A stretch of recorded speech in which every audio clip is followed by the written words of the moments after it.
purpose of this lecture is to examine how consonants function in present-day English RP and say a little bit of what seems to be changing in pronunciation at the moment and something about the problems that you as non-natives might encounter.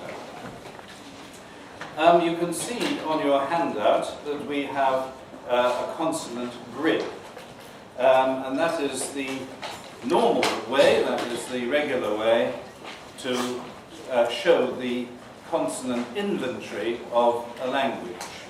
And you can see there that place of articulation is shown on the columns, so in the columns, and manner of articulation is shown in the rows. And this is for English, and English for modern RP.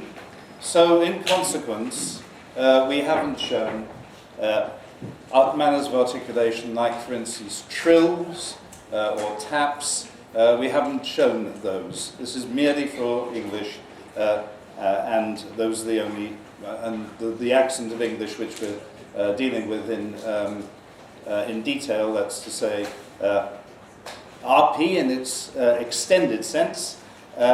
This is all that we're showing on here.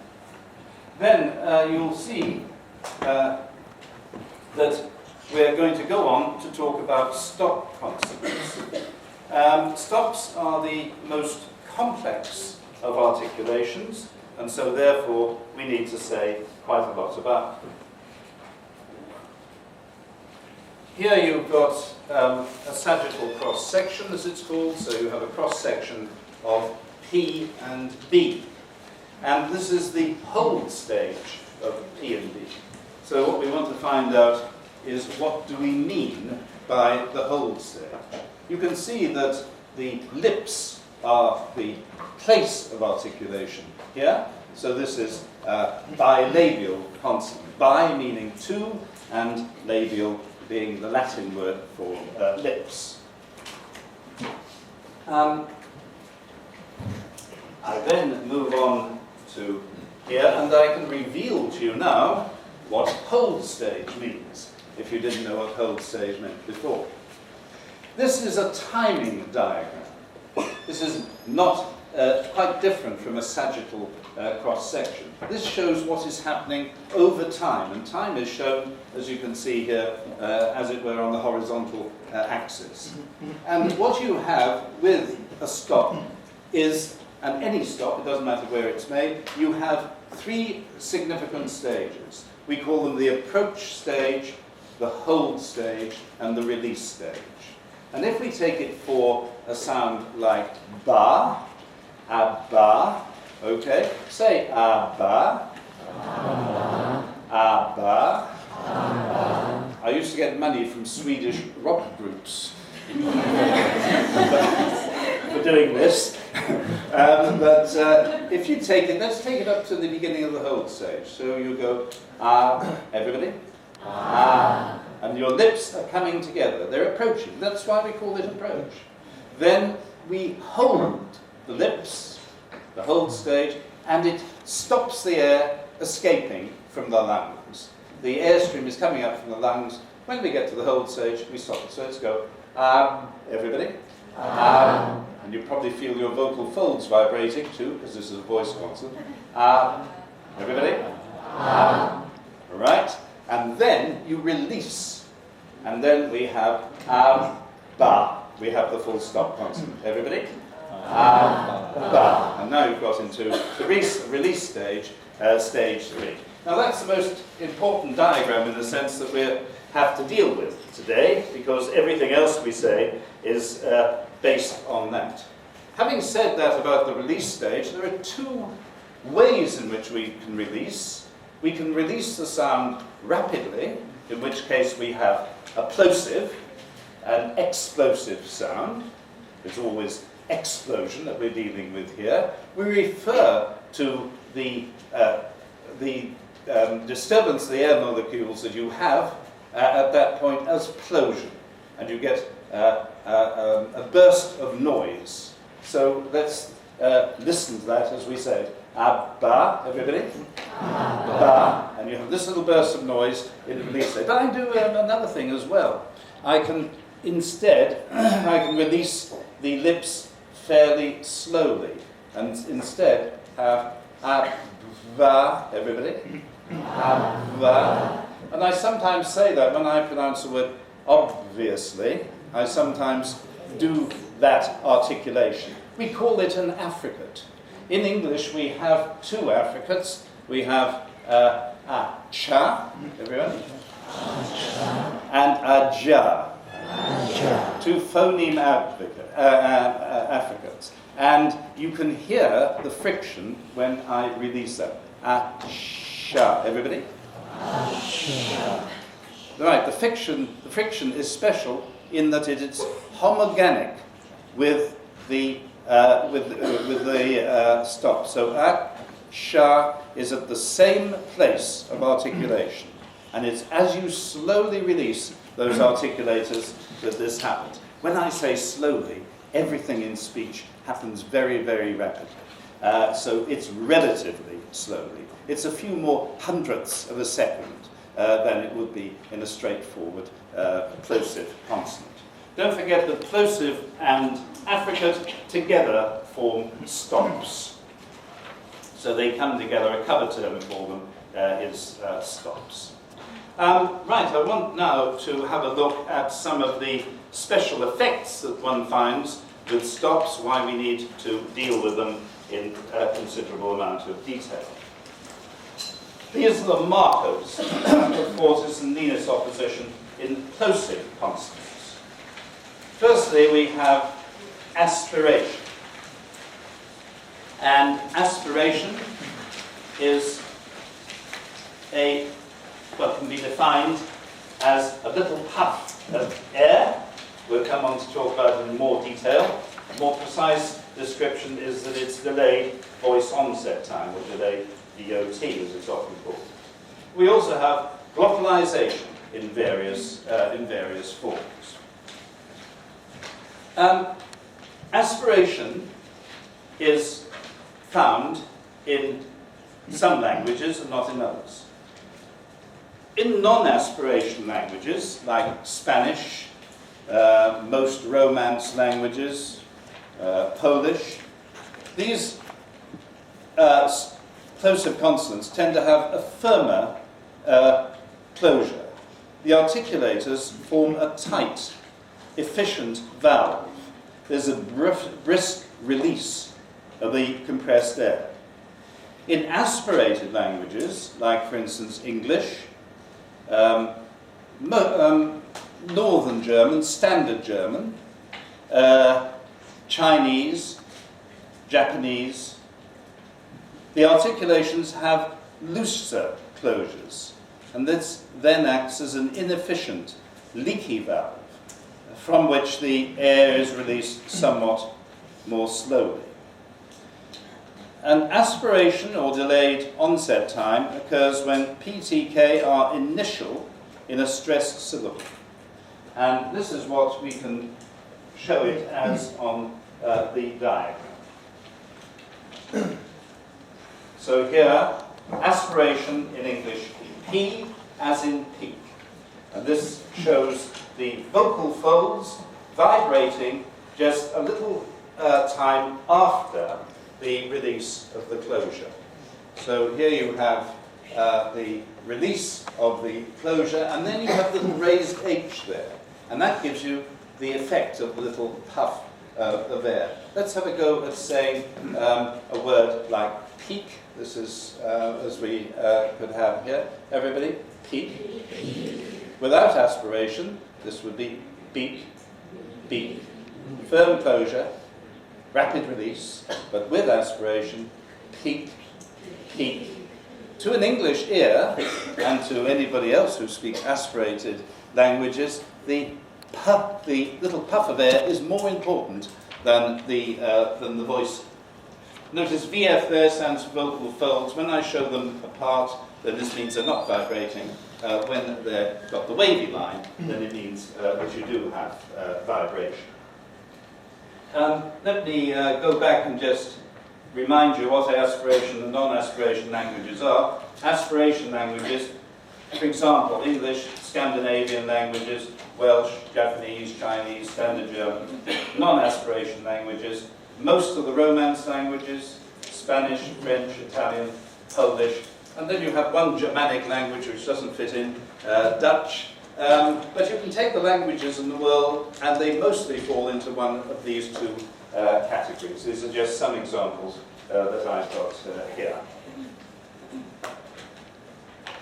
Our next effect, which is important, is glottalization.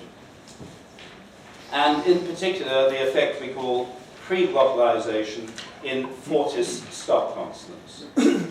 So that in modern RP and British English accents, syllable final fortis stops are accompanied by a reinforcing glottal stop at or just before the hold stage.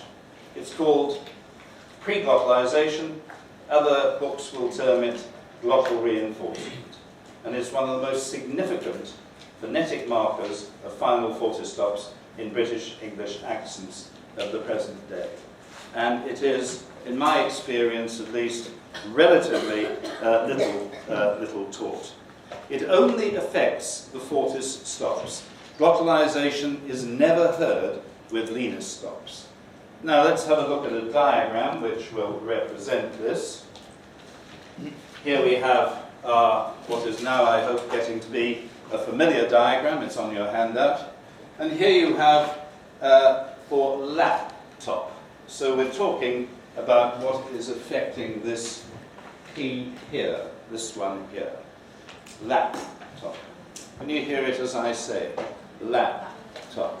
I find it very difficult not to say it, not to have the glottalization here. If I try to speak other languages, I start putting in the glottalization in this kind of context. And people think I've got something wrong with my vocal folds or something, or I'm hiccuping all the time. But in English, I would say these days is getting to be essential if you want to sound like a native speaker. Let's have a go at saying it and see if you can put this glottal stop in here, this snapping of the vocal folds. So, laptop, everybody? Laptop. Can you hear it there? Laptop. That's it. And you can see it represented there, the vocal folds vibrating, and then coming together to make the glottal stop. Coming together, make the glottal stop, and then going on with the voicing. So there's the diagram then, which will represent for us the effect of glottalization. Right. What are the sounds which are typically glottalized? Syllable final fortis stops before following consonant. So in things like, I don't like that fat guy. I must point out that this is not at anybody else. It's actually directed to myself, and it's to my reflection in the mirror. And I found this January that I was starting to get, as my wife told me, a bow window in the front. And I looked at myself in the mirror, and I decided the mirror would have to be replaced because quite obviously it wasn't showing the right picture. But I did come to a universal truth that after a certain age you can be absolutely sure that you don't feel as fat as your reflection in the mirror. Well, I've tried to do a little bit of that, we haven't been totally unsuccessful. But I don't like that fat guy is dedicated to my reflection in the mirror, and you might like to remember it in that way. But you notice the glottal stops, we show them with these little raised glottalization marks, that these come regularly then with syllable final fortis stops before following consonant. But we can also have them elsewhere. And here, that is where they're variably glottalized, sometimes non-glottalized, before a pause. It's too short. I'm most likely, being older generation, to say it's too short. But I sometimes find myself, as younger people are doing these days, saying it's too short, and then going on. I don't recommend you to imitate that, actually. I think it's too much on the change at the moment for it to be yet to be accepted. But you'll certainly hear young people, particularly younger people, saying it. before H, so shorthand. Once again, I don't recommend that to you. I don't recommend you to imitate it, but you'll hear people saying it. Word finally preceding a vowel, short of money. I certainly don't recommend you to imitate that, but you'll hear younger people, nowadays people who are otherwise would be classed as RP speakers, saying this. So these, I would say, don't imitate. I don't know whether all my colleagues would say the same, but I would say don't imitate it. But be aware it exists. But for the other ones, the ones before consonant, I would say you should certainly make an effort to imitate that because it's become virtually standard. The most commonly glottalized consonant is T. And in particular, you'll find that pre-globalization and glottal replacement is the term we use when a glottal stop completely replaces the consonant concerned. That glottalization and indeed glottal replacement affects a small group of high-frequency words. These are the ones which are most commonly affected. So you have words it, bit, get, let, at, that, got, etc. These very frequent words, these are the ones you most often find glottalized, or indeed glottally replaced. I'm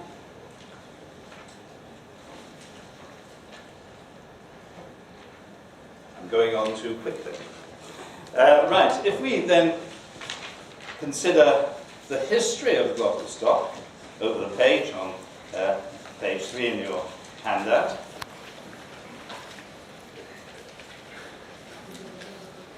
Much of the glottal effects which I have mentioned, particularly where you have glottal stop before a consonant, this reinforcement or glottal replacement, they have what's termed time depth. In other words, they are found a long time ago. My colleague, who wrote the book with me, and indeed whom I write most of my publications, Inge Maes, and I have traced evidence of glottalization in traditional RP going back as far as the middle of the 19th century. All we did for this was listen to available audio recordings of people who had been born from 1848, actually, 1848 onwards. And extensive glottalization is a well-known feature of basilectal. By basilectal I mean working class, broad accents, London English Cockney, and also certain other big city accents in the north of, and in Scotland, like Newcastle, Edinburgh, Glasgow. Everyone talks about the onward march of the glottal stop these days. They say it's spreading everywhere. And if you read some books by sociolinguists, you get the impression that all this has happened in the last 10 or 15 years. In actual fact, the first person who said the glottal stop is spreading everywhere, and who gave an example that the word mutton would be pronounced as I have just said it, and he said by the year 2000 this will be the standard pronunciation, and this was said in 1921, I believe it was, or 1922, by Daniel Jones, who was the founder of this phonetics department. And he was the first person to note it, and his predictions, of course, have come true. Now we want to move on now from this very important point of glottalization, and I think it is, I've spent a lot of time on it because I think it is very important. And I want to move on to some other effects that one finds with stop consonants. And this one is nasal release. I haven't put this on your handout, incidentally. So if you want to make any notes about it, then you can. So it's not on the handout. But we can say that if a plosive is followed by a homorganic nasal, the soft palate lowers, and this allows the airstream to pass out through the nose. So if you have submit, the B is bilabial, so is the M, submit, and what happens is the soft palate lowers, and the air passes out through the nose. Partner gives you the same effect, but nowadays this nasal release, and some books don't explain this fully, the nasal release that you have in partner often just is not there. What you will have in that case is glottal stop, then you will have an N. So it's really only in the leanest consonants that you get the effect of nasal release. It often results in a syllabic nasal consonant, so if you have something like shorten, pronounced as shorten, and I have to think to say it, I'm afraid, because I would normally say it with glottal stop, or rodent, which I will use nasal release for, the same effect, soft palate lowers, and so you have the air coming out through the lungs, through the nose, rather. And syllabic consonants are very frequently said in this way, but nowadays, once again, changes in the air, and very frequently one finds that with younger speakers, they just put in a schwa. So they say shorten, or rodent, or shorten, and rodent. So you no longer have this as the invariable that it's sometimes described as in the textbooks. We have a related, we have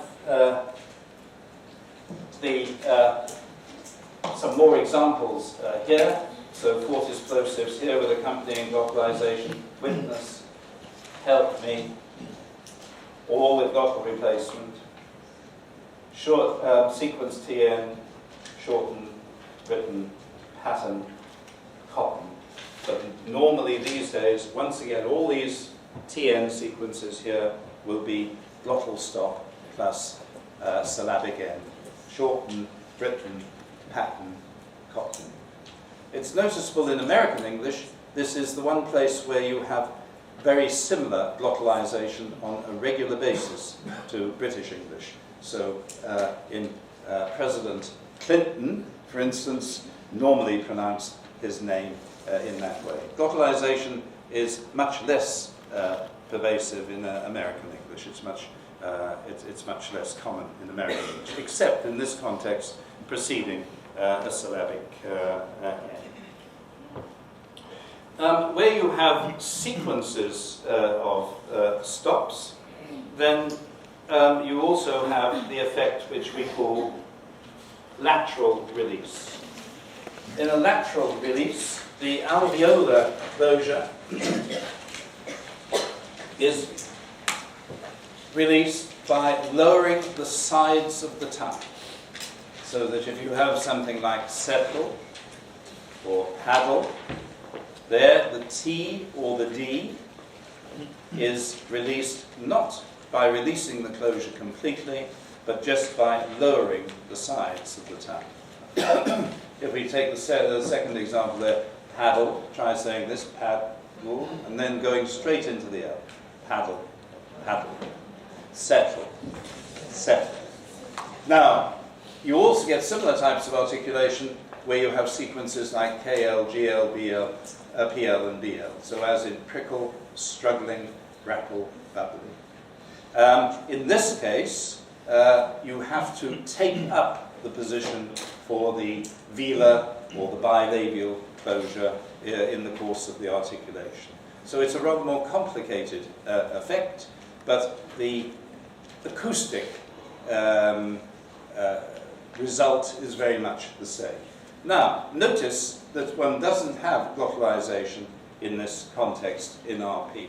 You do have it in dialect pronunciation, so you have it, for instance, in Cockney or many Scottish accents.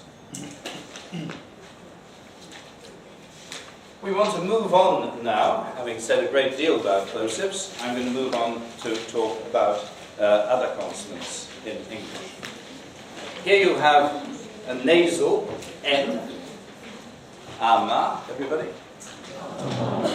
And here you can see that the soft palate is lowered, so that the air is released through the nose. And I think we tried having a go at saying this and pinching your nose last time. Let's try it again just to prove it.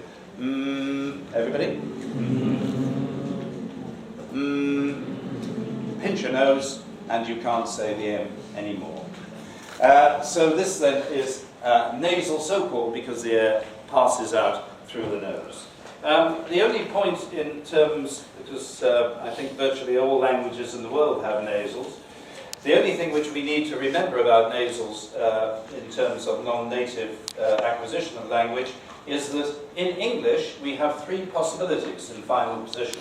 So we have ruin, we have rung, and we have rum. In some languages, either there is no possibility of a nasal, or a single possibility exists. This is true for Japanese and for Spanish, for instance. So if you come from a language background like that, then you have to be aware that, as is so often the case in English, the end of the word to an English ear is almost as important as the beginning of a word.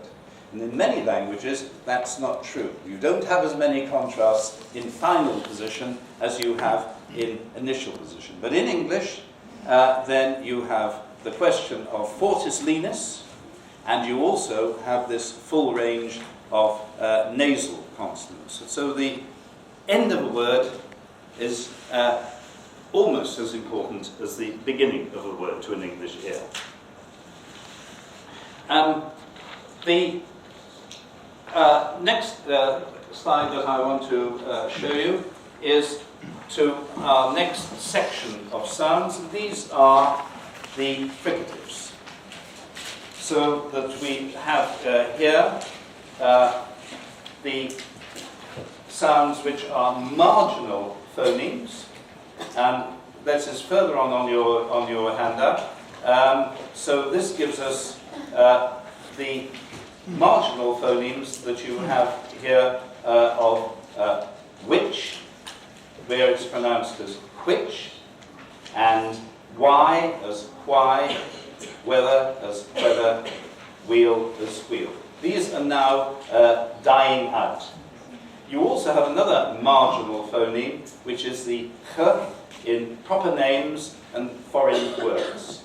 So you have this in loch, which is a Scottish term, Hardach, a Welsh place name, and I'll try and say it with English sounds except for the ch, Rioja, which is the English version of the wine. Now, these then are marginal phonemes. They're on the grid, and they're shown in the grid. If you go back to the grid, they're shown on the grid in brackets. They're shown in brackets, so as to indicate that these are marginal. Many people don't actually pronounce these sounds. So they replace them by W or by K. I certainly wouldn't recommend you, if anybody's been taught to pronounce that wh sound in which and why and whether and wheel, and I know that in some countries there's a tradition of teaching it, eliminate it. It makes you, it started dying out in England in the 18th century. So it makes you sound at least 250 or 300 years old, which is a sad way to be if you're learning a language. And it's still used in Scotland. It's perfectly natural in Scotland. You still hear it in Ireland. You used to hear it in America, but nowadays it's not really heard in America either.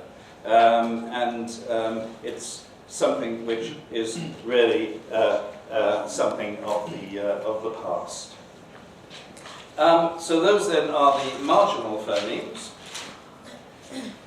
I often hear, incidentally, hypercorrect forms. I've heard gaffes from BBC announcers, such as the Isle of White.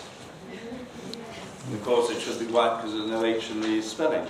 And even on one occasion, somebody introducing a play by Congreve, which he pronounced as the ways of the world. And these were genuine things. And you also find this overcorrection as well with English speakers who pronounce the German town Munich. And they say this is Munich, which is ironical, of course, because the German for Munich is München. It isn't anything like that at all. Moving on to some other fricative sounds, we have the labiodental fricatives F and V. There you are. That's a cross section that you can see that that's a true bite of the lips, lower lip to upper teeth. Notice that the V must be kept distinct from bilabial W. This is a problem for Germans and also from B, which is difficult for Japanese and Spanish. The target of the English articulation, not always realized, I must admit, is a true lip-teeth bite. So, ava, ava, and not bilabial, ava, afa, ava. In actual fact, of course, when you listen to people speaking, then you often find that, contrary to what I've just said, in rapid speech people will produce bilabial versions of it. But the target of the articulation is the lip-teeth bite. Some other nationalities have difficulty in separating b and b. So this is a very bad error, or perhaps I should say a very bad error.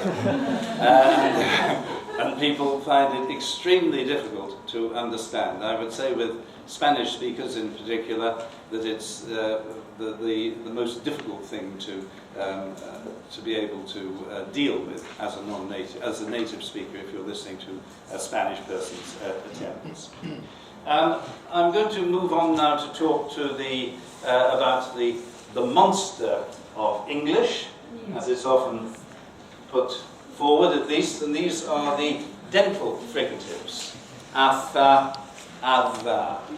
And here you see an illustration of it. Have a go at saying them. Atha, adha. They're not quite the same, actually. I've drawn them the same, but they're not quite the same, because the sound, which is the one which most people find most difficult, is actually, the tongue is probably a little more retracted than it is for the th. The th is usually, you can see a little bit of pink tongue coming out with the th. It can even be interdental. But the is more a weak, it's a gesture towards the dental position. Notice it's made with the tip of the tongue. If you speak a language like Dutch, where often for alveolar articulations, people use the blade or front of the tongue, then you were not going to get the right results. The English tongue is flappy, and it's the tip of it that you employ here. Linus D, Linus the rather, is a fricative, but is actually not all that fricative. It's often more like a type of weak dental approximant. It's very liable to weakening through assimilation in preceding consonants. So if I say, this is where the heresy comes in, because some people don't agree with me on this, but use your ears and you'll see that I'm right. If you say something like, all the books are in the corner, you don't say, normally, unless you're thinking about it, all the books are in the corner. I find myself saying regularly, all the books are in the corner. Try saying it yourselves.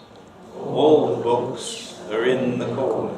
And if you say a long L and a long N, then you will be able to cheat. And you'll get past these dental fricatives without too much trouble. So I recommend that you do a little bit of cheating here, and where you get these sequences, that you do what so many English speakers also do, and have a type of assimilation. Anyway, we're going to say a lot more about assimilation tomorrow, so you have a treat in store as far as that's concerned. Moving on now to the fricatives, S and Z, sa and za. And here you don't see anything really peculiar about these sounds if you look at them as a sagittal cross-section. The interest comes when you look at a front view showing the grooved tongue. And this is what is characteristic of these S and Z sounds. You have this deep groove down the center of the tongue. Say S, asa. And now breathe in, asa. And you should feel cold air coming in over that depressed center of the tongue. Remember when we said L, Allah, and breathe in, Allah, and you feel the cold air on the sides of the tongue. That is the crucial thing about the S and Z sounds. You have to keep them distinct from sh and j, and you will see here the difference between them, and here the sagittal cross-section is useful because you can see here that there's a big chunk of the tongue coming up for that articulation. Note also that you have lip rounding in these consonants. So if you say asha, everybody, aja, you have this very obvious trumpet-shaped lip rounding. It's rather different from other types of lip rounding. If you look at yourself in the mirror, if you're saying them correctly, or get an English person to say them, actually they sound like this in many other languages, not just in English. Then you have this and you can see perhaps the trumpet shape that you have there. There is, to my way of thinking, a great error in one otherwise extremely reputable book, and that is Gibson's pronunciation of English, where he more or less states that this lip rounding isn't essential and isn't a part of the articulation in English, and I think this is incorrect. I don't know, maybe Alan Cruttendon in the latest version of this has changed it, but it certainly wasn't incorrect in previous versions. I can't give you a cross-section of H, which is the next sound that we want to do, the glottal fricative. The reason I can't give you the cross-section is that there are many cross-sections of H. H is like a voiceless vowel. There are as many H's as there are. There'll be as many cross-sections as there are H's in the language. So we don't have a cross-section for it. H in English occurs only preceding vowels. In basilectal English, that's to say broad regional accents, H is often dropped. We call it H dropping. It's the most stigmatized accent feature. So if you say things like Henry Higgins ate hot hamburgers, this is the standard imitation of Cockney and indeed most other varieties of English spoken in England and Wales. Not true of Scotland or Ireland, where people pronounce all the H's, no matter how broad their accent is. Overcorrection is a problem with these local accents. A genuine example I once heard on London Underground train, en route to catch a plane, and to be fair, this sequence of H's is a horror story, I should say an horror story maybe, for any H dropper. The driver meant to say, this train will stop at Hounslow East, Hounslow Central, Hounslow West, Hatton Cross, and all stations to Heathrow Airport. And it actually came out as, this train will stop at Hounslow East, Hounslow Central, Hounslow West, Hatton Cross, and Hull stations to Heathrow Airport. And I only wish that I'd had my tape recorder on at the time, but I have quoted him many times, so he's achieved a certain fame. Moving on now to natural approximant L.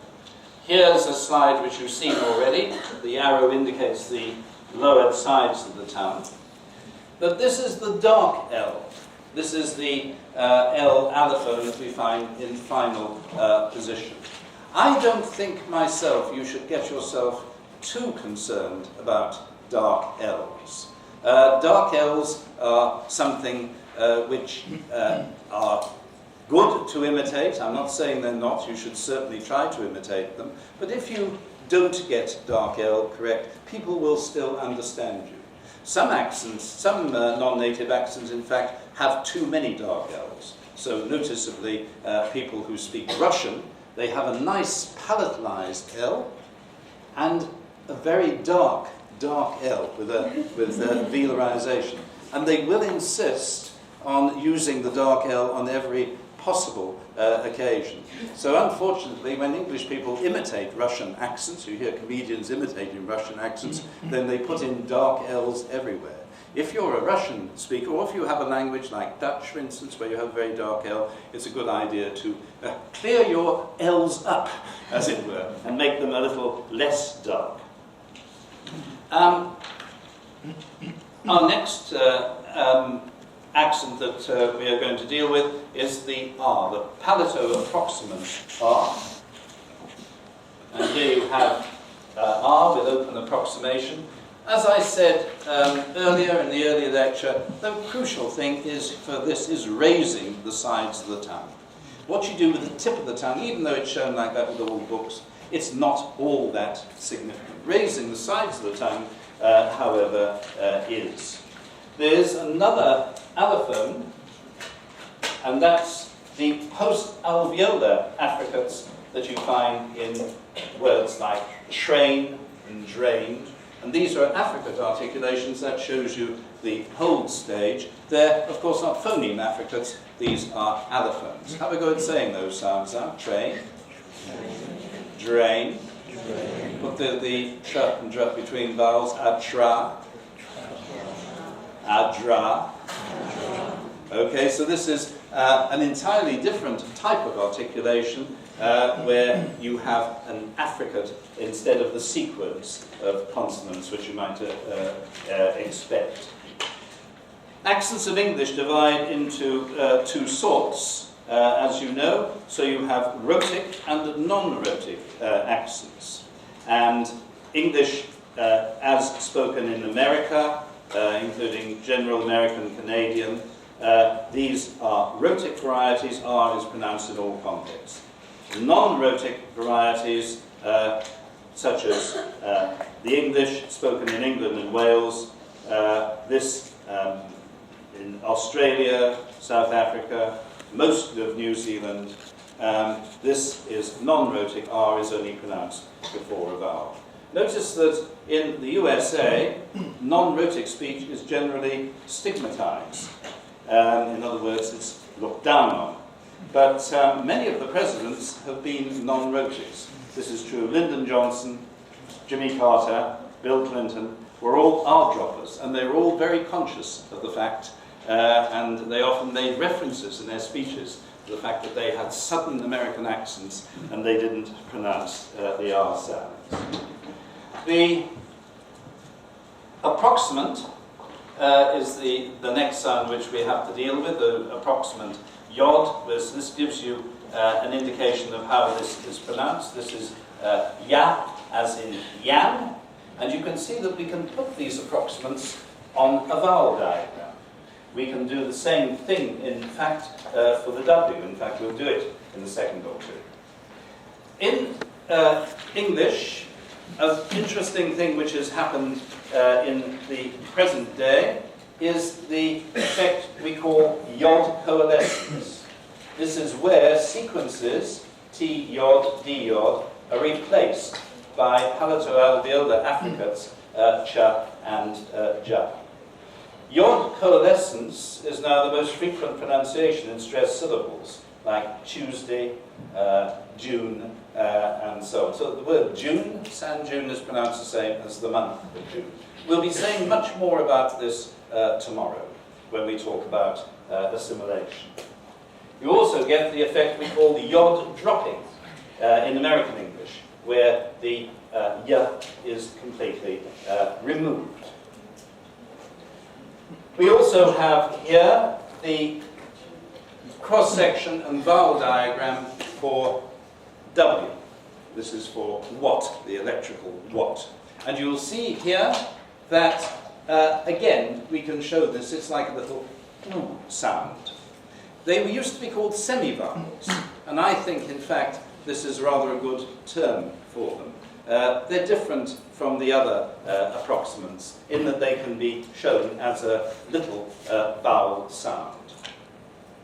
For W, there are two strictures of open approximation, and that's the reason why we call it labial velar, because it's at the lips and also at the soft palate. The